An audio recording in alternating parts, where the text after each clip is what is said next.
we'll switch back to other side, Timberbrook side. You guys are kind of... it's up to you, essentially, Isaac, how you'd like to approach this next. Enough time has passed to where they're looking to free your brother. So the question is, are you sticking around, heading back through the circle? What are you guys up to? I kind of had my piece with him, and I'm going to... How many guards are in the room as they release him? Just the 2. There's others still in the house. Effectively, there's like 6 left behind. A couple are still in the entranceway, keeping an eye on things. So there's a couple in the room that's connected to the room where he's in. There's 2 in the room with him, and a couple still downstairs. I think he can't be that stupid.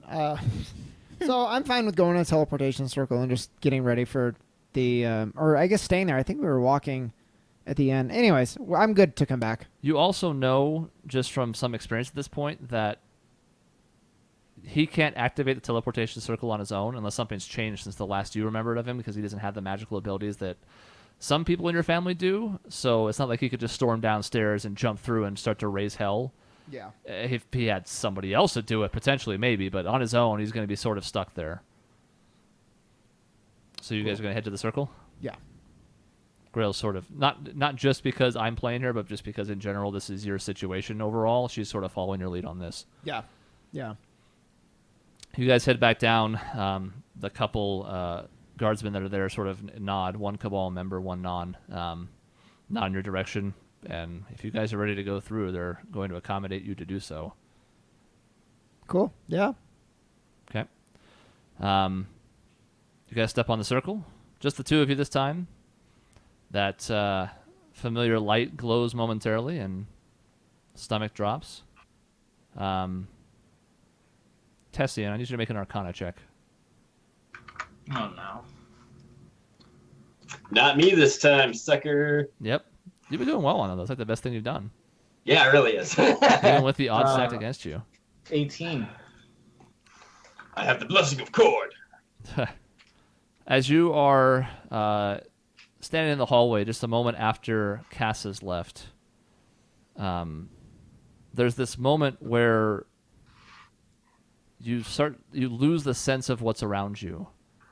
Like, you're standing with Lena and Karash, there's guards in the hallway, you can see the room where Faust is being held, and your head kind of feels like it swims momentarily, and you're in this space of nothingness, but not darkness, just this white, featureless, not blinding, but just ethereal space. And you look across the way, and the only thing that you can see that has any form or rhyme or reason to it is Grail. She reaches her arm out in your direction. There's a pained look on her face. And she seems to be trying to reach you. Is there any sound at all? There's not. And she doesn't seem to be saying anything as she reaches for you. And almost instinctively, you reach your arm out to grasp hers, to try and pull her to you, to try and to get to her in some form or another. And as you do, you look at your own hand as it comes into your view in front of you, and it's barely there. You can almost completely see through it. There's just enough to make out the exterior of your fingers and your palm as you extend out to her. Your hand passes through hers as you reach out, and as soon as it does, you watch as Grail's form fades from view. Isaac, as you guys step through the teleportation circle, your vision returns to you, and when it does, you're in a familiar place. The room inside the teleportation hub, inside of Waitchester. And Grail is nowhere to be found. Oh. I look around. So who do I see? There is an Alabaster Cabal member in the room who's been keeping an eye on things and seems to be posted there for the time being. And beyond that, there is nobody else in the room. Grail, excuse me, sir, my friend Grail, did she come through here and I just got delayed? Kind of shakes his head. He says, "No, you're the first one through in a few minutes now. There was 2 other groups. One of them had Faust Dryden, strangest thing. And then some more of our men came through, but you're the only person I've seen." Okay, well, I'll just wait here for a moment. I'm sure she just got delayed, right? That's a thing that can happen, right? I say knowing that, like, that's never happened before. Mm-hmm.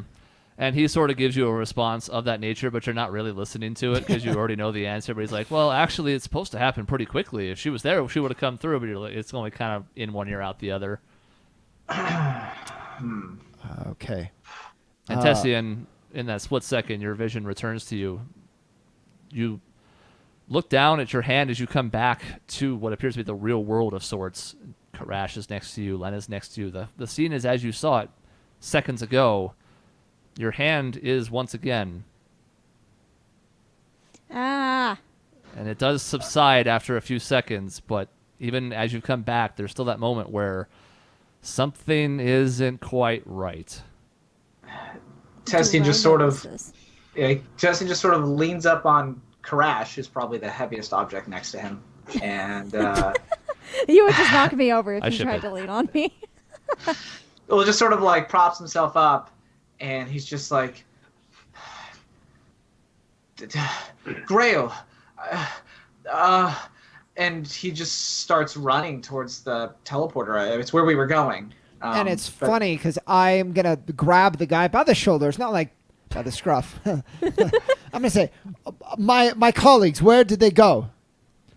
He's taken aback for a second because this is sudden, but he seems to realize that something's going on. It is sudden because I was like, oh, just wait. I'm good. Yeah. And then I like, wait a second, and I'm like, okay, you tell me where they are. And after taking a kind of a second to be like, I'm sorry, what? He goes, well, they were accompanying Cass and the others, so they would probably be heading to where they were holding him. And like as soon as he points, I just start booking it. Okay. I do try to call after Tessian as we're running. I also start running after you, and I call out vainly trying to get you to answer, but obviously you're not going to. But just like, what's going on, Tessian? Tessian? And then there I go. So he's a bit ahead of you guys, but you do follow pretty closely behind. Yeah. In like a minute with you guys converging upon each other, and there's not a ton of paths. You remember it well enough, even though you're all kind of a little distracted. I'm not going to be like, make a dungeoneering check, because that doesn't exist anymore anyways. But after winding through a couple of hallways in each of your respective directions, you guys run into, well, Tessian first, you run into Isaac, rounding the corner from the direction of the teleporter room from a bit ago. What, is Grail with you? And as soon as Tessian doesn't see Grail, he's just like, where's Grail? And I'm just like, I'm not even like Tessian- uppity anymore because I'm just like, Tessian like I don't pushes know. past you and like starts running towards the teleportation Grail, circle. Tessian, she's not there. She didn't come back with me. And he's like, maybe he just kind of he runs. He's gonna run to the circle, and as soon as he gets there and sees the Alabaster Cabal member, he's just gonna say, "Send me through now." And he's just gonna, as he's there, he's gonna try his best to try to just like look at his hand, and just try to like focus on that feeling he gets when he gets all fuzzy. Okay. And just he's gonna try to go through, basically, just see if he can duplicate whatever happened to her. Crash and Lena, you catch up in no time flat. Basically just in time to see Tessian bolting to the direction that Isaac came from. Keep chasing Tessian. Yeah, I'll try to, like, as we're running back, if Isaac's running with us, I'll try to ask, like, what's going on, but... In fact, I was like leaning against the wall, kind of actually my back to it, because I'm like, this is not good. And I'm kind of like defeated already. Aw. But then I kind of, so my face goes from like defeated, solemn to kind of like a little bit more determined. And I immediately go to seek out where my father is being held.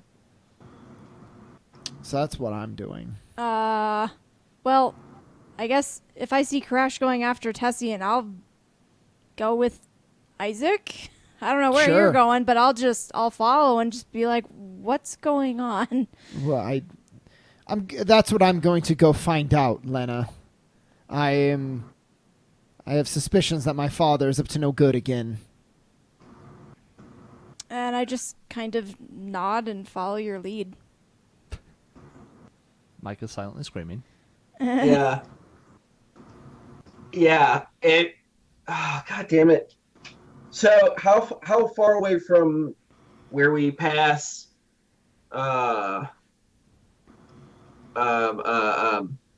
Isaac is the actual circle?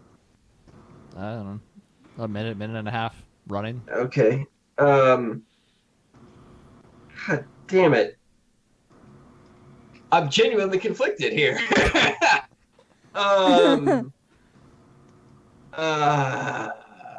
I gotta stick with Tess. Yeah, damn it.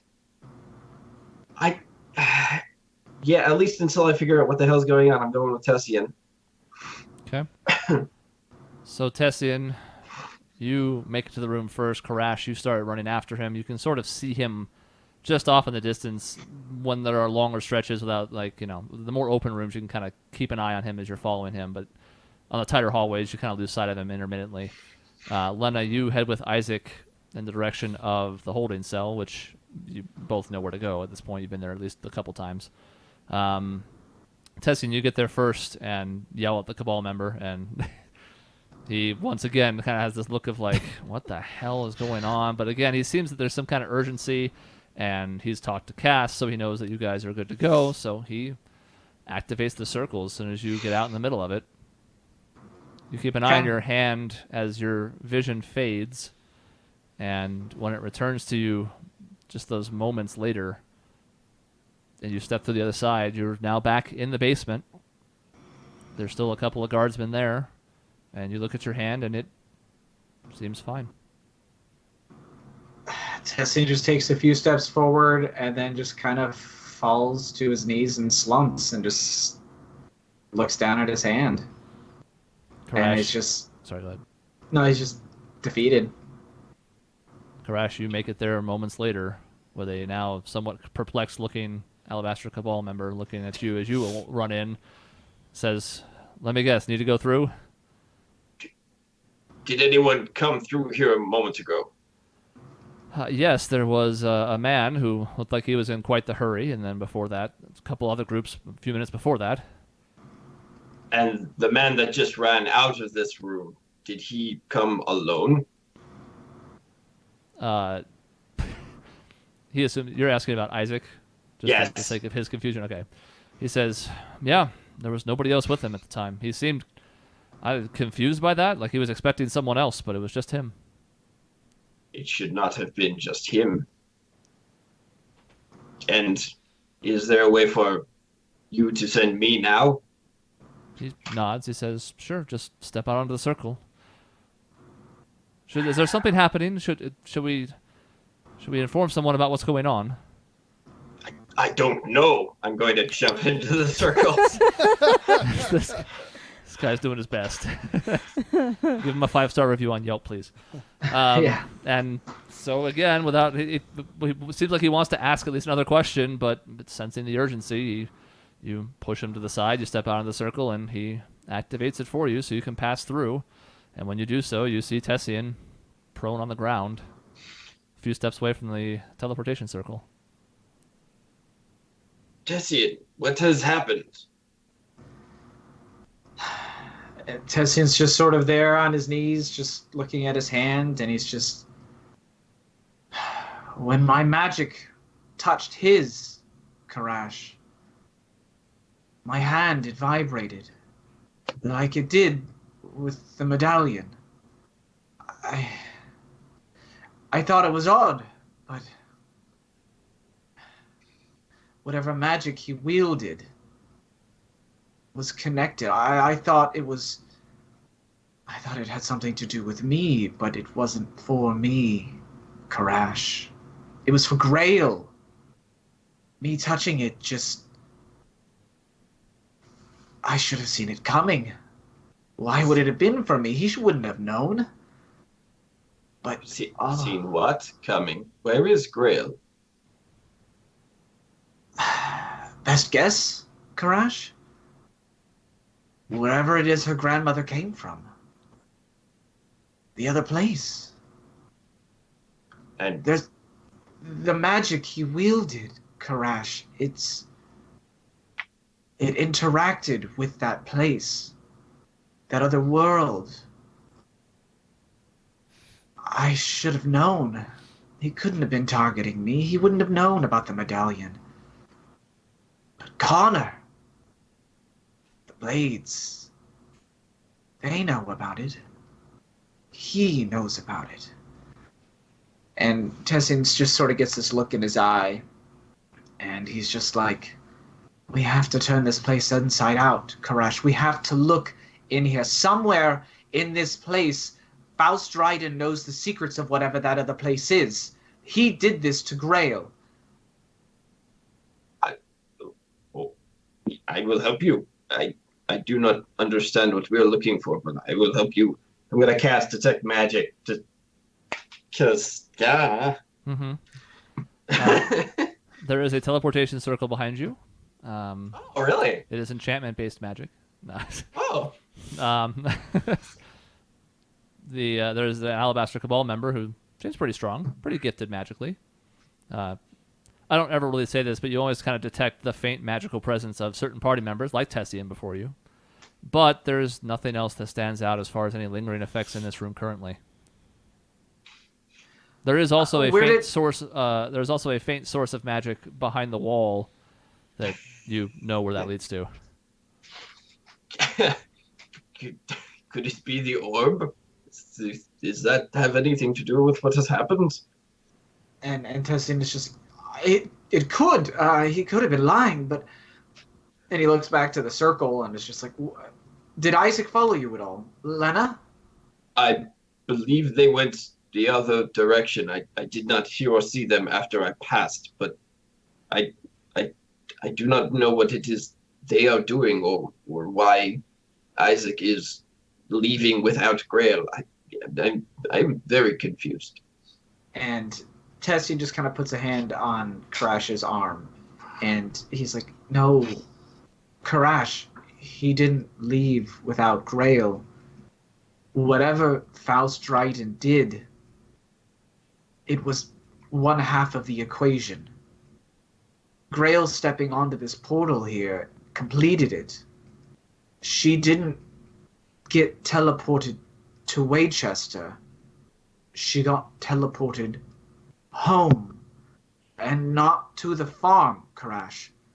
To wherever it is her grandmother, her family comes from. The place that medallion comes from. The one that touched me.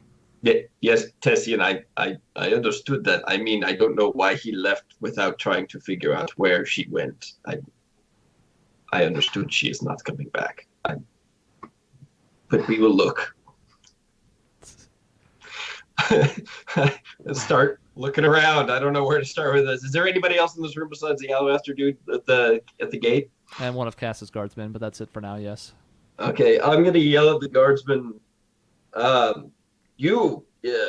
We need assistance. Something has happened to one of our people. The teleportation circle and Dryden have done something, and they have disappeared. I do not understand, but magic is at play. This gets you a sort of surprised look, and the guardsman kind of puts two and two together. He says, "You mean the young woman that was just here a moment ago? Something happened?" Yes, she is gone. We need to find how he affected her in the magic. We need help here. Is there anyone that you can send for at all? Oh, he says, "Well, we could go back through and have some people sent over. We were about to let Connor loose. I don't think that's a good idea in light of what's happening, but we have people watching, and there's not a lot of people here to help you look, but we'll do what we can." Please go for someone who would know what this is. I do not understand magic, and I do not think this is the sort of thing that we are likely to solve ourselves, but help, please, go.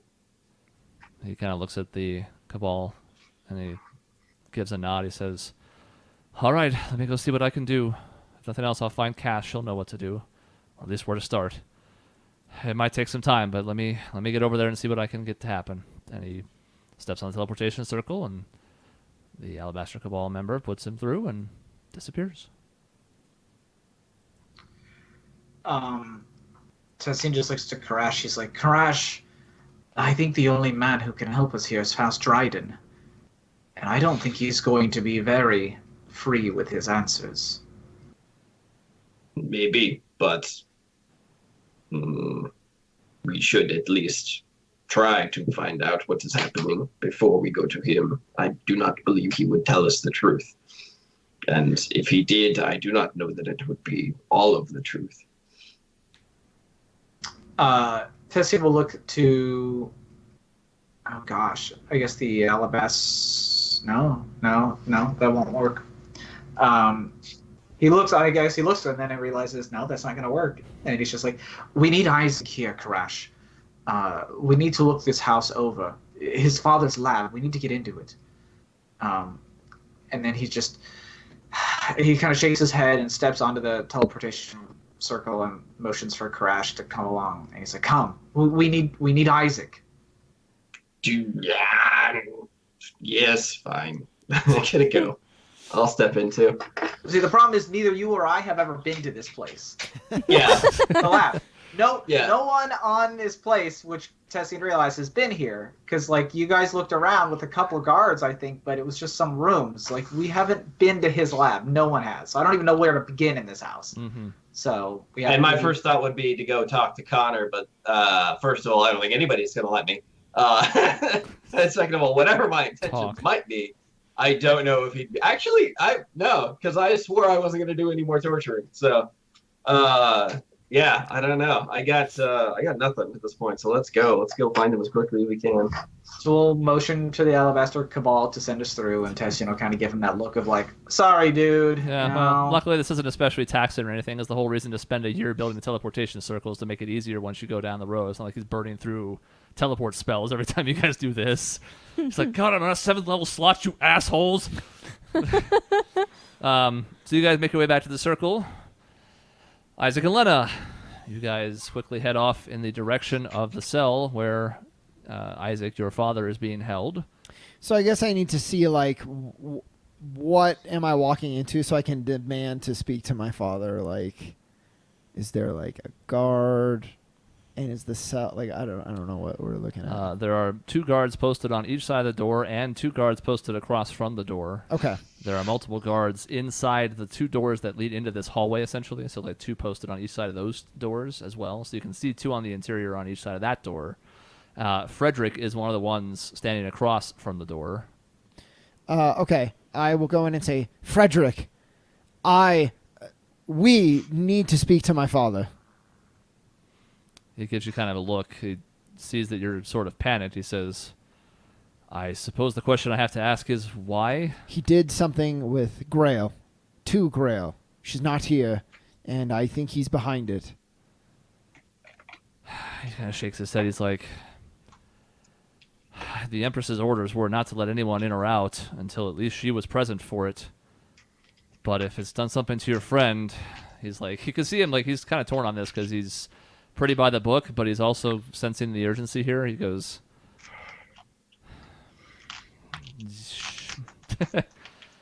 he says, are you sure? We got him in there. I'm not thrilled with the prospect of letting him out. I'm sure I'll go in. I'll go in with him. He won't be going out anywhere. Tell the Empress I waved a gun at you or something. It's just, this is urgent. I need to know what happened to Grail. He says, I don't think that will be necessary if something has happened to your friend. I don't think I need to be coerced into it, but very well. And you? And he looks over in Lena's direction. Yes, I'll be going with him as well. I want to know what's going on. He nods. He says, you have 5 minutes. Any more than that, we're coming in. Weapons drawn. Just to be safe. Understood? clear. He kind of sidles his way over to the door. He hesitates with his hand on the handle for a minute because he's like, we got him here. Granted, he sort of let it happen, but like, all right. And he turns the handle, peers inside to make sure Faust isn't like waiting to ambush him. And from the slat of the door opening, that couple inches, you guys can kind of see inside. That sliver of light illuminates your father sitting there at the table, away from the door. As such, Frederick quickly opens the door, ushers you in, and very quickly closes it behind you. So I'm going to walk in, and I don't know if he's going to try for a pleasantry, but I'm immediately going to say, what did you do to Grail?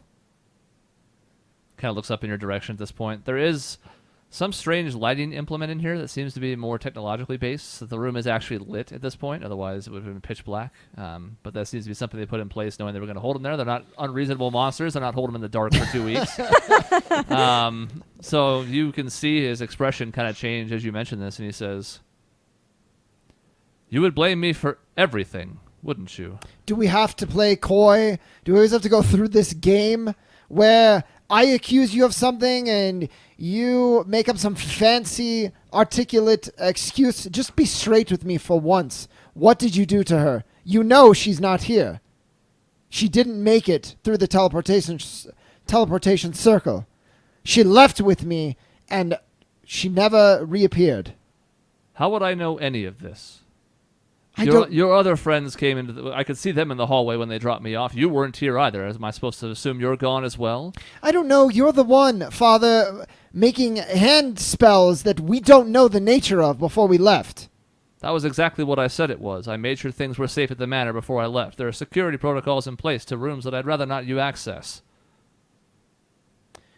Well then, since you're so well versed in magic and history, what could have happened to her? Well, let's see. I'm in a room where all of my magical abilities are blocked, so any abilities to suss that out are currently off the table.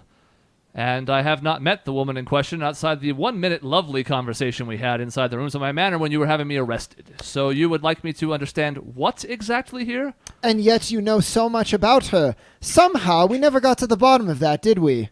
I suppose we didn't. Let's say for a moment that I was lying to you. Which, I could see where you're coming from on that. Why would I be compelled to tell you the truth, even if that were the case? I don't know. What are you going to do to me? Have me arrested twice? Yeah, I keep making the same mistake today where I want to give my family the benefit of the doubt, and it keeps backfiring on me.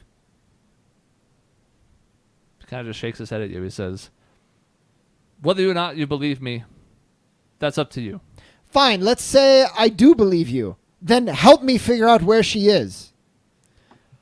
He says, well, I'll tell you what. If it'll stop you from yelling at me for the remainder of this, then let's entertain a crazy theory, shall we? Let's say, hypothetically, she was having problems clinging to this dimension. Maybe I had someone tell me that there was something to that effect happen. You know, someone who was monitoring you. Someone who was only able to do so because your group gave you away, by the way. So, if you want to point fingers, you might want to point them at your own circle. Now, let's say just for a moment that perhaps she was having difficulty with her ties to this realm, and maybe the exercise of going through a teleportation circle was too much. Maybe something triggered. Maybe something on her person activated. Awfully difficult for me to say without a whole lot to go on, but there's a lot of things that could be happening if she was going through instability. You're certainly well informed. I'll get to the rest of that in a moment, but of course you're correct. She and Tessian both have had their difficulties. He's playing Zelda. He's yelling in the background. I don't know if it's audible or not. It's fine. They've both had their difficulties staying tethered. I don't know why. I'm not going to pretend to understand a lot about it, but where is she then? Let's take this further. I will cease from yelling. Where could she be now? He kind of shrugs his shoulders. He said, she could be anywhere. She could be back where she was originally supposed to be. She could be lost adrift in time or space. She could be somewhere else on this continent. Who knows? If a teleportation circle went awry, it could have any number of unintended consequences. The magic is such that if a wielder is not accustomed to using magic at that level, it can backfire, especially if the destination is a less familiar one.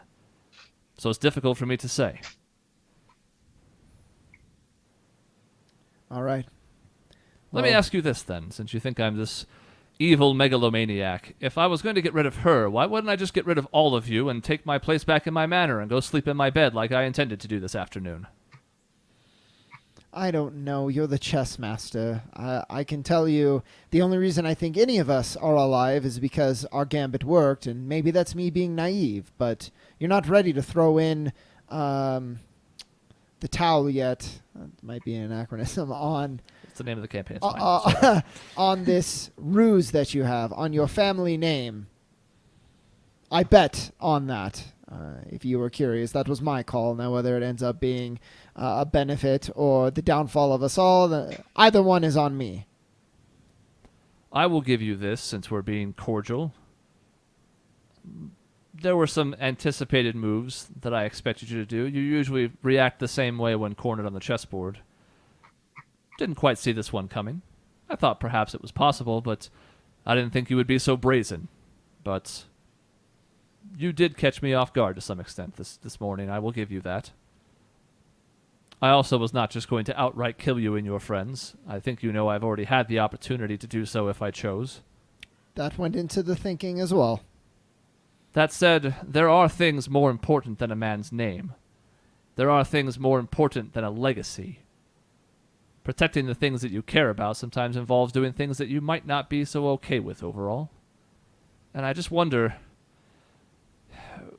you think that I do all these things and I've lost sight of who I was, or I no longer represent the family or the family's name or what I stood for back in the war.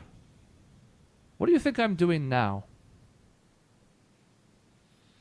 I don't know. You won't let me in. So from all I can see is your every play from you is a pool for more power. Gather as much of it as you can. Maybe make a play on the throne. I don't know. You probably could have done that by now, though, and you haven't. So what your true aim is, I'm not sure.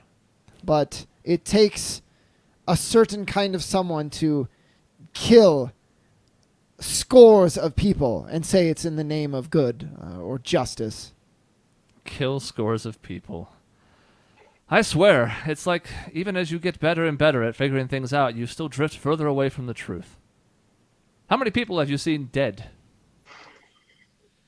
Correct me if I'm wrong, Chris. The what was her name? The girl who we went to the dock with, and then we never saw her again. Then we don't know what happened to her, but we never saw her again. Well, you never saw her again because you left town immediately that afternoon. Oh, okay. I will spoil it and tell you she was still in the city somewhere if you guys had not dashed off. Gotcha. She was certainly not dead, or at least the last you saw her, she was fine. Her husband, there was a note at the end of his letter that mentioned, "Give Keith my regards," but you never met him to begin with, and you certainly have no idea what happened to him. I don't know, Father. Abducting people, you certainly have a lot of people afraid of you. Now, is it that you're not killing them, or you're just really good at covering it up? I don't know. But you have your share of enemies, for sure. And this tech that you're developing, which I don't know if you put it together yet, we found the blueprints. He kind of sits back in his chair a little bit. He goes, he's got his lips pursed, sort of in a sort of impressed way. He says, You found the breadcrumbs, did you? I wondered if you would go into my room. It's kind of a relief to know that that's out there in some respect. Let me ask you this. If I'm so resourceful, and if I have 6 moves ahead of everyone else, and I have certainly made my share of enemies, I won't deny that, killing people is the biggest waste of resources you can find. Why would I go through all the trouble of abducting people, if that is even what has happened here, and then murder them to do what exactly? To make things harder for myself? It's just sometimes I don't know, Isaac. I tried so hard to raise you in my image, and there's a bright young lad in there somewhere, but there are other times where you say these things, and I just... It makes me wonder if I took a wrong turn somewhere. Oh, it's easy for you to say. You can see all the cards at play. I'm working with a half deck because you won't share anything with me, and you haven't shared anything with me for years, always keeping me out. And now Cora, your little protege, she used to be happy. I'm sure that doesn't mean that much to you, but she was going to make something of herself, and now she's just another one of your pawns. How does that feel? He shakes his head again. He says, I have not been doing the same testing to her. My hope is that it won't be necessary, because there is a lot of good in her, and a lot of potential. But at the same time, I think... I don't know. You hurl these accusations at me. You've been gone for the better part of a year. Yes, I haven't let you in, but the information you do have, you don't even have right. Why would I entrust the success of any missions that I'm trying to pull to someone who can't get the details correct? Risk screwing it up at this stage with someone who's been separate from me for this long? That doesn't sound like the smart play, and you know it. Well, you better figure out who you can... you better figure out how to go about it, because it could all come crashing down on your head very soon. We have the evidence, so it's going to take a hell of an explanation. He says, I'm quite confident the truth will come to light at the appropriate time, even with what you've found. And how nice that it'll be through a trial and not just something you could have come to me with.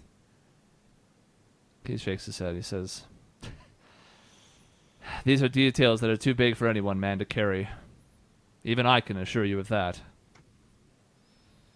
It's like there's some shadow organization who is the real enemy. I mean, I gotta tell you, I read all those storybooks. Even that is sounding outlandish to me. Let me tell you this much. Everything that happened in the War of Calamity sounds too ridiculous for the history books. And as someone who was there firsthand, I can tell you, it was all true. Sometimes the stories that are strangest are the ones that are furthest from fiction. So, let me give you a bit of advice as you go to, no doubt, tear my house upside down and go dig up any more information you can on me. Sometimes things aren't always as they seem. And sometimes things are exactly as they seem. And the measure of a man is his ability to suss out when one is the former and one is the latter. And I hope, for your sake and your companions', that you're up to the task. Well, I think we're quite capable, but as usual, I leave one of our conversations with more questions than answers, and I don't have time for this right now. Grail is missing, so we need to go, and I knock on the thing to let Frederick know. You had like 15 seconds left. Oh, nice. He was about to interrupt. And I'll say, I just hope you and Connor and all of the pieces that you have on this board, you could do so much good. If you wanted to, you really could. He says, we may never see eye to eye. And he looks at Lena. Okay. Hi. Who's been standing here the whole time. I have. I'm staying out of this. Says, I just want to hear what's going on. I don't know. And he says, you should finish your journey. It's important. And whatever has happened to your companion, I hope it doesn't stop you from doing so. You have a vital role in what's to come. That's terrifying. Okay. I say, well, regardless of your advice, I intend to do just that. Nice. He gives kind of a smirk and just kind of a little nod.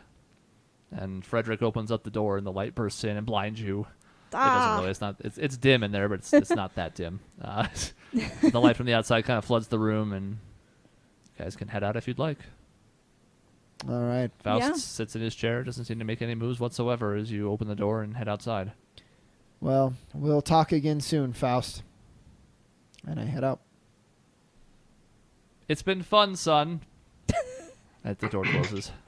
So, Chris, I didn't want to interrupt anything. I did, especially when he seemed very sincere, talking about, there's more to it than meets the eye and blah, blah, blah. I did want to make an insight check. I rolled a 21. It seemed like he was telling the truth, but I was like, why not? Why the hell not? This is a D&D. If anybody has a shot at reading Faust Dryden, it's probably you. You know more than anybody that his nature is playful at best and mischievous at worst. In that moment, from being familiar with at least some of the times where he's grandstanding or separating some of the truth from fiction, you didn't see any of those familiar slight giveaways on his face that you might have otherwise. You are never really sure if he's ever giving you the full story, but at least on the surface, the sentiment behind those words seems to have been true.